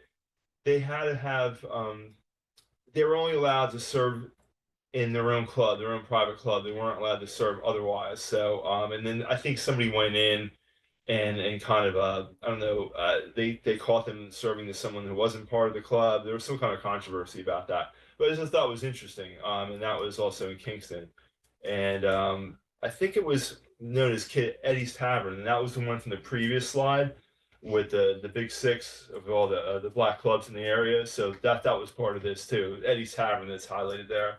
So I thought that was an interesting thing. I just found that looking around. I thought, oh, this is interesting. It does say there, Randy, it says near 10-mile run. Yeah, so this is, and that's a little bit outside of Kingston. Oh, that's the other side of Little Rocky Hill. Yeah, I think it's Little Rocky Hill is mentioned, yeah, because I think that's where they said Eddie's Tavern was, Kid Eddie's Tavern. So yeah, I thought that was an interesting piece there. Now we're getting into this is Catelli Bottling Company. And the reason I put this one in there, well, I'll talk about it in a little bit. I mean, there's Catelli. It's a great photograph. It was actually a Catelli bottle right there. Yeah, and they actually have a picture of the bottle there too. So the Catelli family did a number of things, and it had a lot of great pictures. This is from an old calendar that Ed found in our archives. So there's a lot of great pictures from them.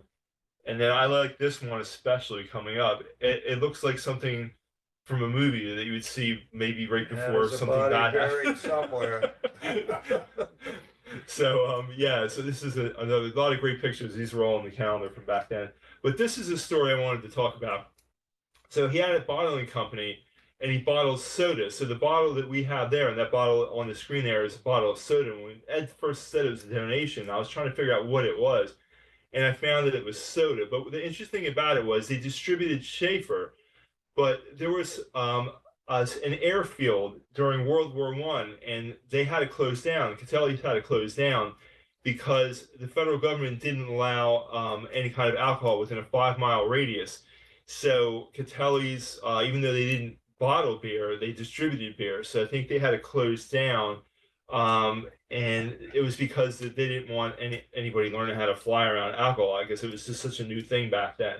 And I learned this from watching. There was so if there was a tavern walk that you can watch the whole thing. It's actually very interesting. George Luck leads it, and Charlie over here, I think, did the photograph. You actually shot it, right?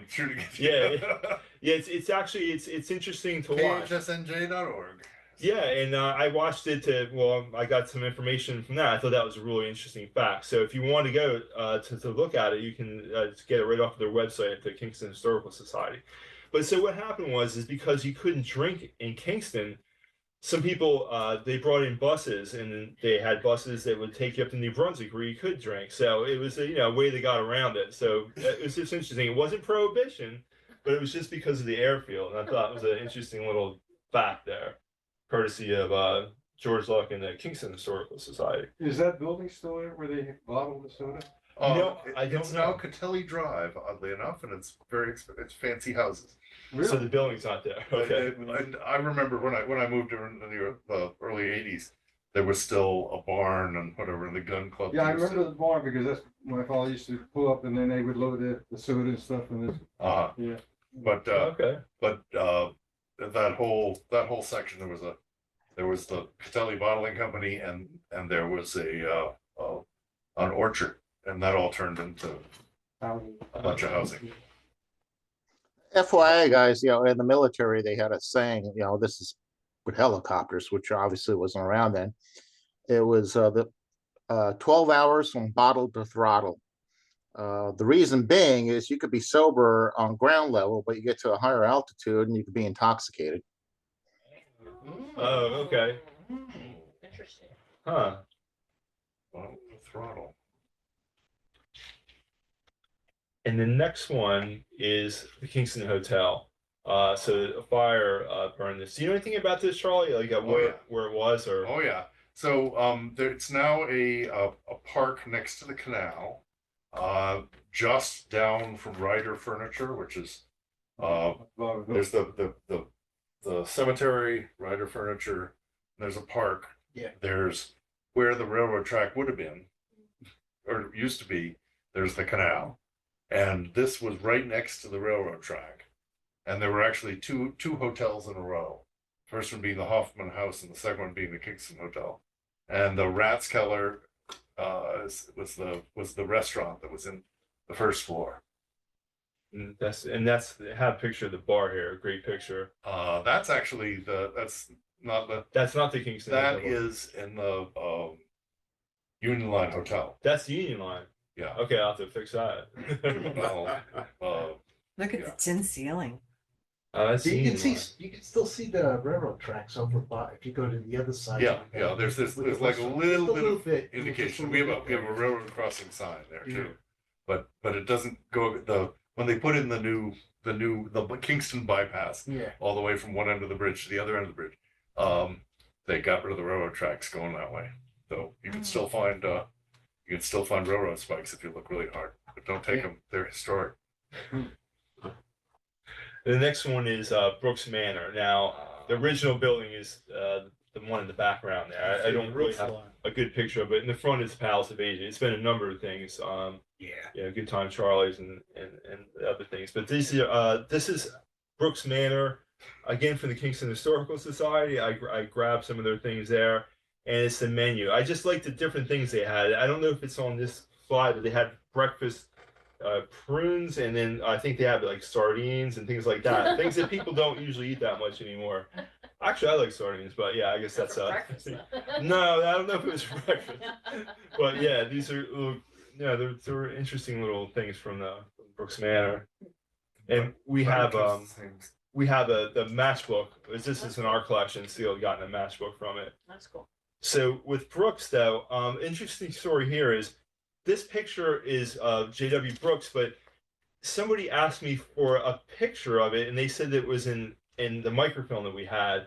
And I have these things digitized, but the digitization doesn't work for pictures. So I found the old, and they used it in this book here, and they used it in this book that this young guy wrote, McFarland. And what it is it's him on vacation, and I guess they put it in the forum, the newspaper back then, I guess because he was so well known. So he's there sleeping with his mouth open. But I had to go over to the microfilm reader, and I took a picture of it with my phone because it just doesn't work otherwise. And then this is the guy's father. He took and colorized it and cleaned it up, so it actually looks a lot better than the original one does. And then an interesting thing here is in 1930s, this is some things that Seal had compiled, but during Prohibition, it listed as a candy store. And I noticed that with a lot of things from those days. They would have fundraisers, and I would look at things for fundraisers in those days, not necessarily just for Kingston or for anything around here. It would say candy is available. I was like, this is like a fundraiser for adults to go to. Why are they talking about candy? It's because during Prohibition, when you couldn't drink, at least you can have candy. I guess that's the idea. So he's not listed here as the proprietor of a bar. Not in 1930. He ran a candy store because. Well, I thought you were going to say it was code for booze. No, maybe it was, but candy. I think You maybe could like go around the back and get some. Well, we're going to talk about that too in another bar. So Brooks Manor, I just like it. Hot colored orchestra is going to be there. So times are different, but these are some of the ads I clipped from the South Brunswick paper. And then in Kingston also, this is another beehive, not this building, but on this spot was not the original beehive, but one of the other beehives that was there in Kingston. It's a post office now. So, yeah. And then Kid Eddie's Tavern, again, that was mentioned before. They had pigs there that didn't make it through the fire. Oh, that was up the hill. Okay, 10-mile run. And then this is very little information on this. I found this in an online source. I think it was a Somerset Quarterly, but Benjamin Gulick Tavern. Yeah, and that was somewhere around Kingston, from what I can. The Gulicks, that is the tavern. Uh-huh. So the original tavern was Greenland. Henry Greenland Okay. bought some land from the native tribe because he couldn't figure out whether East Jersey or West Jersey. Nobody knew where the line was, but he bought it from the Indians who lived there, and he established a tavern right next to the Millstone River, which was a very good place to dry out because there was no bridge. You had to ford the river, and so either their horses or the guys were all wet when they got to the end, so they sit in the tavern and drink or spend the night. And that is just opposite the Kingston Mill, up on the top of the So hill. this is actually the Greenland Tavern? So the Greenland Tavern turned into Barefoot Brunson's Tavern, and Brunson sold it to the Gulicks, and the Gulick family still owns it. Okay, so it's all the same. Okay. Yeah, I mean, it sort of got added on to, and Same location though, same family. and but Somerset County used to be everything on that side of Route 27 all the way down to Lawrence Township. Right. Okay. If you're okay. talking about Greenland, then you're actually, I think, the late 1600s. Yes, in fact, So this would be the oldest thing that we're talking about tonight. So You can imagine going back to the late 1600s to establish some business. And Barefoot Brunson was the law in those days, as I understand it, on both sides, Somerset and Middlesex. well, the he counties was the weren't law. necessarily there. The counties were later. It was just east. Yeah, So, but in that area, yeah. So there were still native peoples in this area Oh, in yeah. the late 1600s? Yeah, Never yeah. realized that. Oh, yeah. They- In fact, the first story we have of somebody going down Route 27, which was not a state route at the time, it's in Dutch, and it's in the Library of Congress. And they ride their horses and they get all the way to the falls in Trenton, going down because it's nice weather. Coming back is a month later. It's late November. It's raining cats and dogs. They get stuck. They get almost washed away in the not in the Millstone, but in the Stony Brook. And the natives just come and take them out, put them in a wigwam or teepee or whatever it is, and dry them out. And they spend the night with them, and then they say, "Okay, go ahead." The next day, but it was their land. Right. So the one big thing that happened at Greenland's Tavern is that they didn't know where the line was between East and West Jersey. So the representatives, the proprietors came from both colonies and met at Greenland's Tavern and figured out where they wanted the line to be. Yeah, this is for East Jersey and West Jersey, Mm-hmm. because at that time you had the two Jersey. And the original actual line went through Griggstown, and they moved it over to between Princeton and Lawrence. Right. So Kingston went from being in the West Jersey to being in the East Jersey. Yeah, you had As if everything is messed up in Kingston. you had Native Americans in the area right up to, I'd say, 1750s, 1760s. And by that time, the Lenni Lenape had moved out. There were a couple of families still around. And it's interesting, in the Revolutionary War, when an African American wanted to fight in the war, they usually put down that they were Native American. And then they were accepted to fight along with the whites.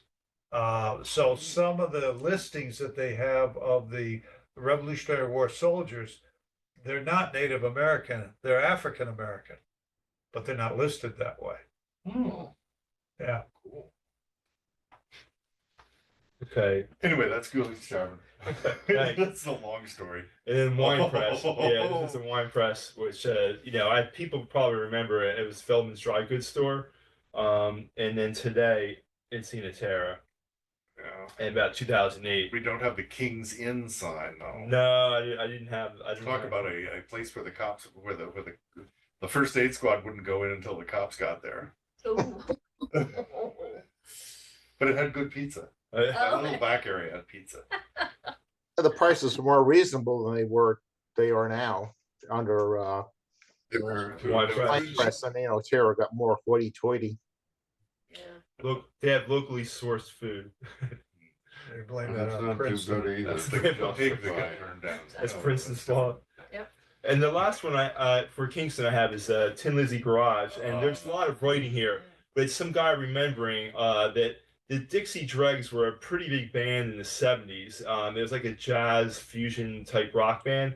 But anyway, I was surprised when I read this that they play there because it's just it's in a strip mall, and it's the same kind of same sort of thing as City Gardens. It's that kind of crowd down in Trenton. So I read about them playing at the Tin Lizzy, and I thought that was very interesting. So yeah, the Dixie Dregs. I don't know if you've ever heard of them, but they're a pretty big band. And the guy talks about how he met Steve Morris, and he's talking to the guitar player there.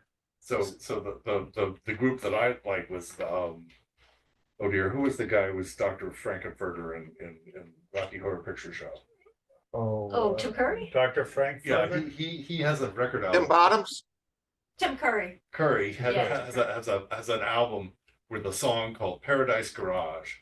And it includes the line, "I'm from Plainsboro, New Jersey, and I didn't bring a date," because he played the Really? Tin Lizzy and remembered the people there, and so Tim Curry. yeah. Oh, that's Yeah, hilarious. I have to find that. I think back in the day, because I was there, even though I live almost next door to it now. Joan Jett. Oh yeah, Oh, yeah. yeah. Oh, really? Oh, wow. Huh. So right there, huh? That's a brown band. Okay. Yeah, the Tin Lizzy where the Amish is now. Yeah. Tin Lizzy, not thin. And then it became Studio 27, Mm. a little bit even more famous. Did Steely Dan ever play there?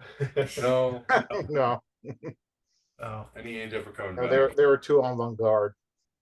Yeah, he Too was jazzy. He's not coming back. So with Kendall Park, okay. So this is actually from this part that it says the writing up here is from William Baker. He was a historian in the 70s for South Brunswick. He worked for the township, but it's an old house it's actually on the map, like it says it there, from the 1700s.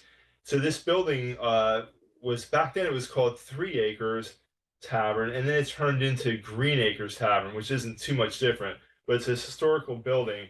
And this is an article that he wrote about when he changed it into it Still burned. Yeah, this is him talking about it. Joseph Still Sylvester. Do you guys remember this place? No, that's where DuSal's is now. Okay. Yeah. DuSal's, Yeah. and it changed into something else. Yeah. Okay. Yeah. But Did you guys get a lot of calls there? I thought so. So- Yeah. there's a Doug Gildenberg. His father was on the fire squad for the Kendall Park Fire Company, but Doug remembers going there, and there was a penny candy place in the basement there. So it was a bar and a penny candy place. But then they lost their license for 6 days because it had something to do with the candy being in the same store. I don't know, but it burned. It burned a pretty big fire, and Doug actually remembers that it was a strange circumstance. I don't know, Anthony, if you remember, but there was they said there was a car fire. The place burned in the middle of the night, and there was a car fire on 27. There was nobody in the car, and they couldn't find how the car got there. And at the same time, this place burned too. So they always said, oh, it was some kind of setup. They put the car there. But this is just local lore that I heard. I thought I'd just pass that on. Who knows? There's a kernel of truth in every local lore. Right. And then Manly's Tavern is going way back too. And there's some information I had here about it. I found this very little information, but I found this on Somerset Historical Quarterly. Yeah. So it had something to do with the Beekman, yeah, and Bucalo. And then Covina's was another place. Now it's a restaurant, but they also served alcohol. And I think a lot of people met there. They had kickoffs for like people were running for political office. So Covino's is pretty popular. Great And food. this is an ad, you can get all that for $4.25, this is, I guess, in the early 70s. And I found this on the internet and an old menu from Covino's. And somebody actually donated a bunch of things into JC's, but they had awards nights there. And this is an actual ticket from back in 73. And then Road Hall, now we're going into a different time. And this is back when Road Hall was By the way, actually, Cavino's is Kumo now. is It's it? Kumo 27. Yeah, Kumo? Japanese. Okay, Oh, okay, that's what it is. Sushi. That's right, yeah, I Yeah, didn't mention that. Yeah, Japanese. Yeah. So Road Hall Tavern, it was an actual town back then, and now that back there, that's the Hunter Research did some. They did a whole study of the township in different places and historical buildings in the township, and they said they wouldn't say that this is the building, but they said according to local legend, local tradition states. That's what they said. So it's probably not this building, but some people say it is, and that was the Road Hall Tavern. It's not. It's not, yeah, but I had to put it in there because Road Hall Tavern was important. That's probably not the building, but they did put it in the Hunter report that according to local, what did they say? According to local something, or that's what they say it was. It's most likely isn't. But I just found some things on a Princeton site that he was an enslaver. I mean, they put all these things up there now, but that's not that unusual for somebody who had money back then to own slaves. Yeah, well, the Road Hall Tavern, they think that the name comes from some Scottish landmark. Because McDowell was involved with this tavern too, Williamson and then McDowell. So the area, Road Hall, could have been a Kingston, but it didn't. And the main thing that Road Hall had going for it was that was the lower road. So back before the Revolutionary War and during the Revolutionary War, from the two capitals, remember we said East Jersey and West Jersey, you had Burlington and you had Perth Amboy. Well, the lower road was the alternate route from the upper road, which would be Route 27. And Road Hall was the quote halfway point, like Kingston was the halfway point for Route 27. Well, Road Hall was the halfway point between Perth Amboy and Burlington. Not technically if you measured it out, but that's what they said. So the Road Hall Tavern was a big deal up until the time that the traffic preferred was along Route 27, and then Kingston took over, and Road Hall died out. There's also the east-west, isn't there, going to go towards Jamesburg and the shore. Yeah, There's also a route that way too. yeah. There's an old Indian trail that goes that way. They had a racetrack, a horse racetrack there and everything. Ooh. Yeah. Is that Cranberry Road? Is that what that is? That's Cranberry South River Okay. Road, yeah. And there was a school there too. There was That's it had close some to the good cemetery, pictures. right? Yeah, Across? it used to be called Lowry's Road. And like I say, it was a big deal up until about, I'd say 1780, 1790, and then it had nothing going for it. Now it's warehouses, right? Yeah, oh, and the warehouses. A headstone place there. Yeah, Yeah. yeah. Yeah, and I know that they found on coins from the 1800s in that area. Yeah. And let me see, what is it? Probasco Cemetery is near there. Probasco Family Cemetery. Is that it? It escapes me. So, and then the last couple slides we have are these are what's the liquor licenses from today. Here we were just trying to point out, like, there's 5 slides we have here of different businesses, that have liquor licenses today. So the point is there were more for per capita, there were more taverns back then. I think what we're saying, because today the population is huge, and we only have this many liquor licenses, which is probably like, but how many in there? About 20? Did you say 25? I think there's more than that. Yeah. But I think you're correct in saying that based on the population, we don't have the ratio that they had in the old days. Because it was more than just a place to meet, a place to people could read papers and gather, and it's not as people have their own houses with their TVs and internet and everything. So that's the difference. I guess we're trying to point out with this. What's that? The social media at the time. Right, right. The other thing is that until, if you want to drink something liquid, water is probably dangerous Right. because they had no purification Yeah, of right, water. right. So what you would do is you drink either cider or beer or wine, because those were all reliably clean, or tea. And the beer was weak. It wasn't really strong back I don't then. know. But from what I understand, from what I read, yeah, they had like breakfast Yeah, beer. Applejack was really big in Jersey. Yeah, well, Newark was the center of apple production. So earlier when we talked about things moving back and forth, like this being a kind of a transit center between the canal and the railroads and now the turnpike and everything, was there any underground railroad activity here? Yeah, there's a Yeah. couple places. Yeah, one of the places is on Raymond Road. And yeah, I have pictures of the place.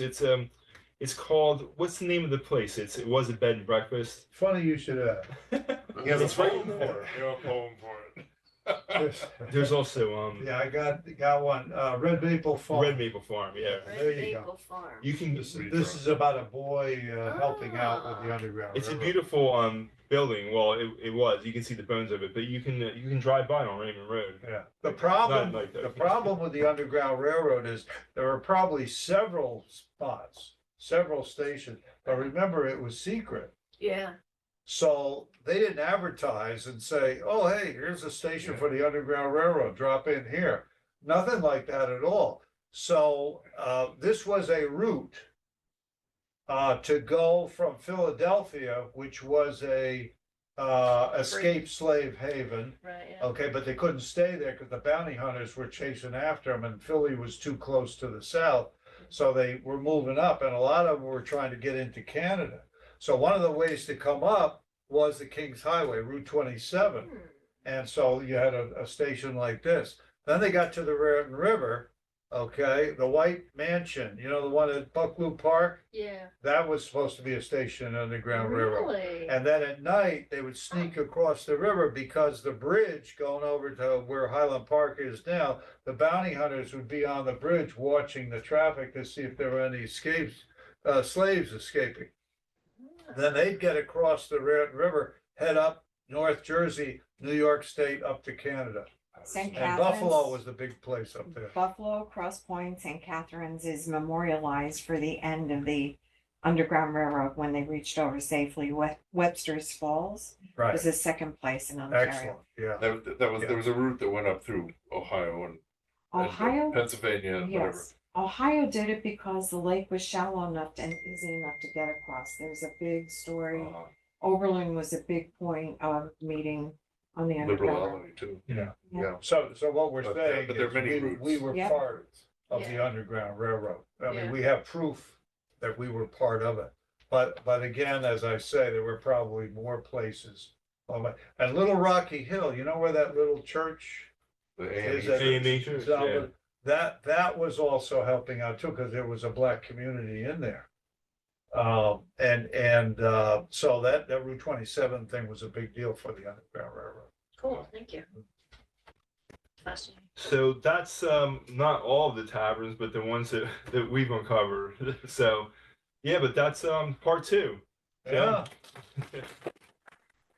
Randy, you in part 1, you mentioned something. There's a book out about the taverns. Did you say about part? Yeah, in part 1 there is a book about taverns. I don't have it right in front of me now. We have it here in the library. So it's Dave, I can email it if you're interested in the information on the book. Is that what you're asking about the rest? Yeah, I want to get the book. You know, it's good. It's a little early, but it's good stocking stuffer for some historic folks. Well, I'll send that to you because it's part of the, it's in the first part of the slide. So I'll send that. I'll email it to you. Yeah, Okay, great. it's an interesting book. But Okay. thanks for coming out, everybody, and thank you, Anthony, you for the for work. you're the you know what do you call it? Primary source here about the book. That's right. Living history, living history, that's what we need. I was Really So interesting. thanks, everybody. If I can invite you down to the Kingston Lock. Oh yeah. We have two interesting displays currently in there. Now? Yeah, they're they can start. Anyway, Saturdays and Sundays it's open. Yeah, they have candy One of them bars. is about the documenting of the DNR canal after it closed. And the other one is the 50th anniversary of the DNR Canal State Park and the forming of the DNR Canal Commission to protect the view shed. So I'm gonna send this out to the list. I'm gonna scan this and I'll send it out to everybody. I could give you an original of that, but that was actually just for freedom. Thank you, everyone. Thank you. Thank you. Thank you for coming. I'm always, I've moved a lot. Uh-huh. Although Don't I've been forget here to for 8 flux years. this lecture on